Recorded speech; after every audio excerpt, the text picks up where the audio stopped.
I'm here with the Hart family, Good morning. a family of 6 that travels around the world, oftentimes in this big adventure rig, but sometimes 6 people with 6 carry-on bags, right? Indeed, right? We're either go light backpackers, travel in the world, or else 3 or 4 months at a time in this. Yep. 6 plus a dog, though. Yeah. Oso doesn't go on the flights. Oso can't fly, but maybe she'll sprout wings one day. Yeah, he's been to 4 countries.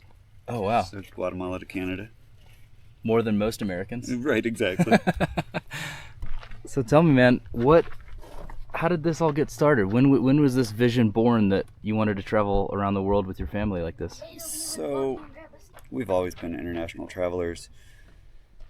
Starting back to in our early 20s, whenever Anna and I first got together, we drove to central Mexico, Copper Canyon, Puerto Vallarta, San Luis Potosí. Oftentimes we'd be traveling in a Nissan Pathfinder that we had built purposely for Mexico.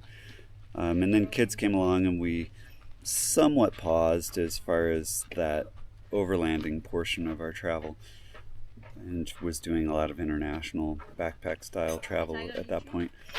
Then we started traveling the US in our taco, adopted once, twice. Family started growing, didn't fit in the taco anymore. Built a 144 Sprinter, and that would travel around the US. And then COVID had this kind of silver lining for us where we had switched to homeschool, as well as got a taste from working from home. And we decided to make the shift looking for a new style of things, and wanted an international overlanding rig, so that brought on M2 here, and we built him out in 2020 and did our shakedown trip to Baja for 3 months in it in January through April, May in 21. So that's kind of how we got there. Subsequently then drove him to all over the U.S., up to Acadia, up to central Canada, as far south as Guatemala, and and then now out here, so always looking for a new place to explore. Full time on the road, or do you have a home base somewhere else? We do have a home base. We have a 45-acre farm in Missouri where Oh, wow. we raise pastured poultry and some rare breed pork and sheep for lamb. How many months out of the year are you on the road versus at home on the farm? We're usually gone a third to a half the year. And so previously it was a challenge to do so, obviously, with the farm, being away from the farm with any sort of production. We had to shrink production down. Now, last year, we've really solved that. We've got a really awesome farm manager. We built out a cottage on the farm that this gentleman Ray lives in that is just really awesome, and an avid market gardener and farmer. And so now that frees us up even more to travel more and more. Are there some favorite places recently you've been to? Something that really stick out to you? Bosnia was really incredible. Slovenia, probably one of my top favorite countries in the world. Guatemala is near and dear in our hearts. We've been there multiple times. But yeah, always there are just so many places. The kids all love Budapest. Yeah. Everybody wants to go back to Budapest. I was telling you how much I love that city too. It's just fabulous, right? I met y'all here in northern Arizona. The rest of this trip, what does it look like? You're bouncing around northern Arizona some more, or are you going to head to other U.S. West states? So the duration of this trip, we're about, better 3/4 of the way through it. We are going to go south of Prescott to meet up with our good friends. They go by Hourless Life, and they're on a 10-year drive around the world with their vehicle, currently stationed in Chile, I believe is where they fly back to. They just flew in to be at Overland Expo in the creator tent and presenters. So we're going to go down, meet them, get to spend another few days with them. Then we're going to work our way up into Colorado, visit some family in Vail and some good friends in Denver, and then make our way home. I'm sure there's a lot of families out there that want to know, how do you make it all work? So we're just really fortunate to be able to be with our kids full time, 24/7. So homeschool, world school, that that makes everything work for us as far as the lifestyle. The advent of Starlink has really changed because we don't have to go into town for Wi-Fi anymore for different online classes and tutors and things like that. So that really makes it work for us. Just some really thoughtful planning and a lot of work on the front end as far as to make it work financially to where we can be able to spend 24/7 with the kids. We just feel really fortunate about it. Yeah. How have you noticed full-time travel like this, or half the year travel like this? How have you noticed it impact the kids in a positive way? We see it as really a key to raising good humans is exposure to other cultures and understanding that not everyone lives like us, but by and large everyone's happy or happier, having much less than us. So I think that it's just incredible what the impact that it's had on the kids. They were counting up the other day, and like Forrest, I think he said that he's been to 25 countries now. And how old is he? Forrest is 11. More than double his age. Right. So it's really cool. I think that it really broadens perspective and helps to have a better understanding of the world. There are always conversations about how other people live, or about their currencies, or about what's going on economically in their country, the struggles that they have, the successes that they have, how they eat. We love to travel through food. So I just think that that's really impactful for the kids. I have been to 26 countries. Yeah. Cool. And I've been to North America, South America, Guatemala, Central America, right? Mm-hmm. So Central America, but that's not a continent. Europe, Asia, and that's all the continents that I've been to. Some of my favorite spots, I really enjoyed Spain. Spain, probably favorite country. It was really pretty. People were quite nice. And I'm excited because we're either going to Europe or Asia this fall. Asia would be Vietnam, South Korea, Japan. And if we went to Europe, then it would be Germany and Italy, because I've never been to Italy or Germany. Neither has any of the kids. Ty, why do you like to travel so much? Because I get to learn a lot about nature. Nature? You're a fan of the nature, huh? Uh-huh. And snakes? Yes. As of yesterday. Yeah. I love all snakes. I always sit outside until this... What's it for snake? It was a gopher snake. But it looks like a rattlesnake. And it was coming right under my chair. And Dad said, get up. And I was like, okay. And then Elsie saw me get up, and he got up, and he looked, and he got up, and then Dad just shoot it away with a chair. That one. And he shoot it away like probably 5 feet away. So it wasn't in a hurry to get away from you. I was working on the truck. I rounded the corner and it was heading under his chair. He was facing away from it, but it was coming onto the shadow underneath his chair. I was like, Ty, please get up. Quickly, move away. Yeah. And I initially thought it was a rattlesnake.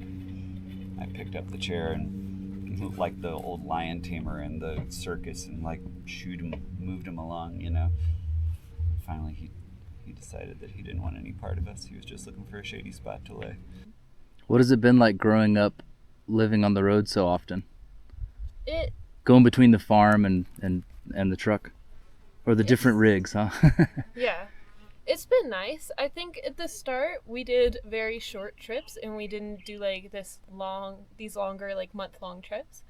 And it would always, because you and Mom were both working, and Mom and Dad were always working. And so like they were always super busy until Dad became a stay-at-home dad. And it would always, like, we would be the last to be picked up from like after school activities, and it would always be like it would be dark whenever we did get picked up. And so we really didn't get that much time together until Dad did become a stay-at-home dad, and then that's whenever we started like traveling a bunch more and like sort of doing longer trips and then like figuring more stuff out. And then of course like getting M2 and Mom quitting. And then we were able to like travel months at a time. And that was really nice. And it's fun. I enjoy it.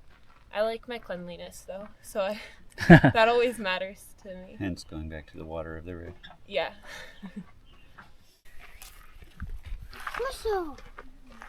What has been some of the biggest challenges as the family's grown and, you know, adjusting to life on the road in different countries or different rigs maybe?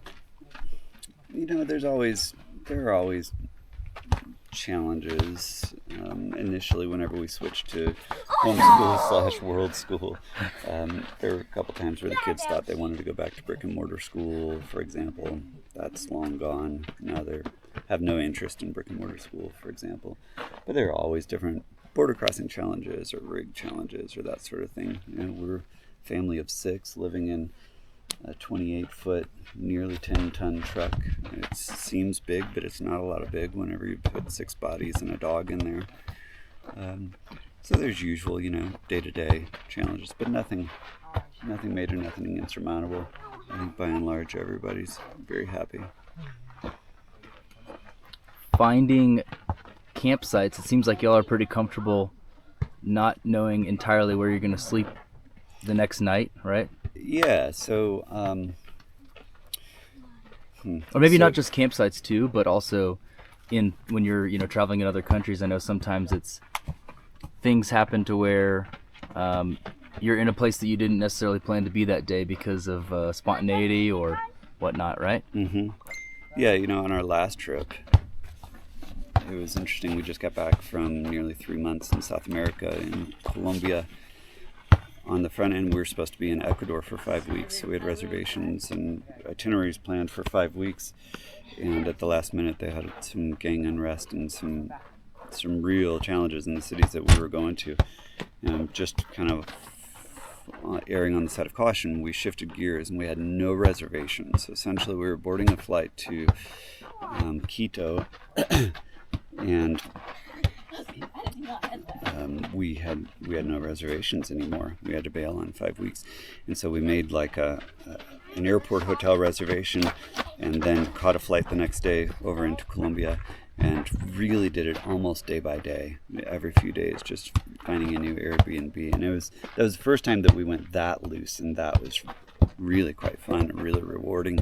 It's really cool finding new spots, and also last minute deals was certainly a benefit there.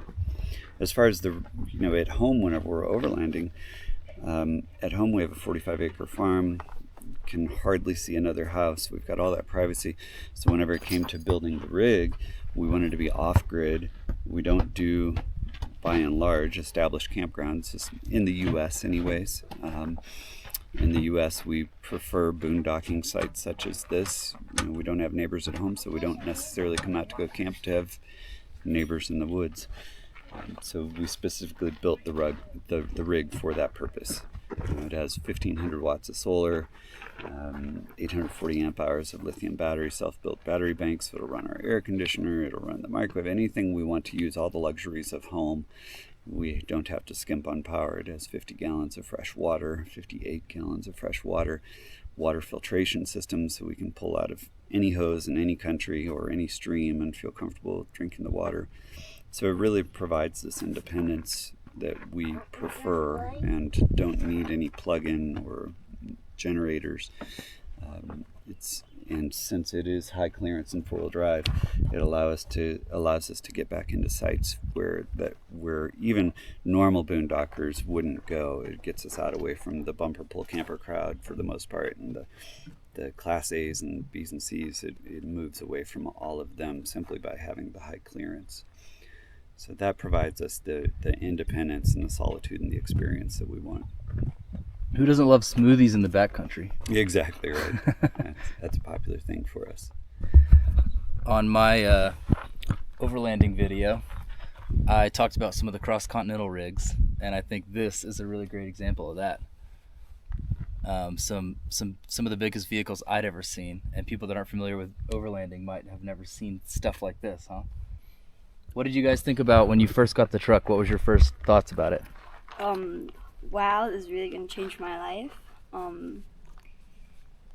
It was really cool, and I was kind of excited. We were mostly we still had friends and everything then, and it's kind of hard to keep that balance with traveling. Like the biggest change for me with traveling was Starlink, cause I game, and I can play with my friends before then, but now I keep in contact with them, and it's just really nice. I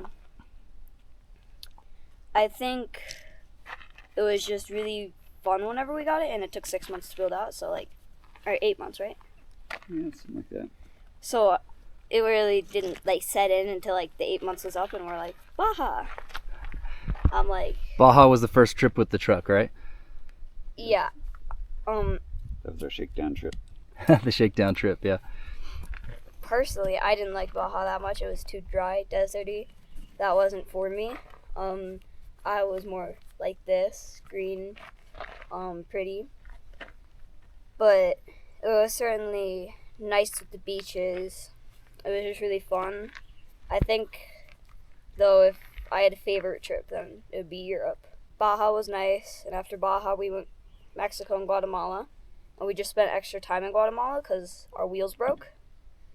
And that was quite difficult. But we had to see friends in Antigua. So we traveled there while leaving the truck at somebody's yard. Mm-hmm. Where we were camping on the beach. And we swam there a lot. So we had to fly out of there. Or no, we got a driver to Antigua. And then we went and saw our friends, and then we came back. And the day that we came back, we got back at 2 a.m.? Yeah. 1 a.m.? It was horrible, and the first thing that we do is we open up a cabinet looking for something. I don't know if we're looking what we're looking for, and we just find a horde of ants, right? Guatemala was really fun. Mexico was quite fun. Baja, if you were inland and if you had Oops, sorry, Oath. if you were inland and if you had one green spot with a lake, then it would have been a treasure. And it was just really fun. We had some really good spots, and we met some really cool people there. Was there a specific day that you remember being your favorite adventure? A really, really, really fun day? I really liked going to the Louvre Museum. The Mona Lisa was a must-hit, a bucket list item for me. Did she smile at you? Yeah, she followed you. If you stand it here, her eyes would look at you. It was like she was following you. They actually explained that there. But it was so cool, and there were so many pieces of art, and it was just really fun. And I also loved, it was first day in Medellin in Colombia. We went to this little cafe. It was so nice. And we're like, we could live here, because it was perfect temperature, and everybody looked friendly and nice, and we had a great apartment. And it was just a super nice city. I would happily go back there. What is it like talking to other kids that are your age and telling them about some of your trips? What do they think about it? I don't usually see other kids that are normal, we're gonna call it, that are not traveled. I go to a school where I have right now friends for this summer going to Spain, and I have another friend who's in Italy right now, and I have another friend who's on a road trip in Europe. So the school that we go to once a week, everybody, it's really, you could find anyone there practically. That is your normal. Yeah. I don't really have friends that don't travel. We went to Colombia, and our friends came and saw us, so I can't say that they're not traveled anymore. Hi, Destiny and Joey, if you guys see this.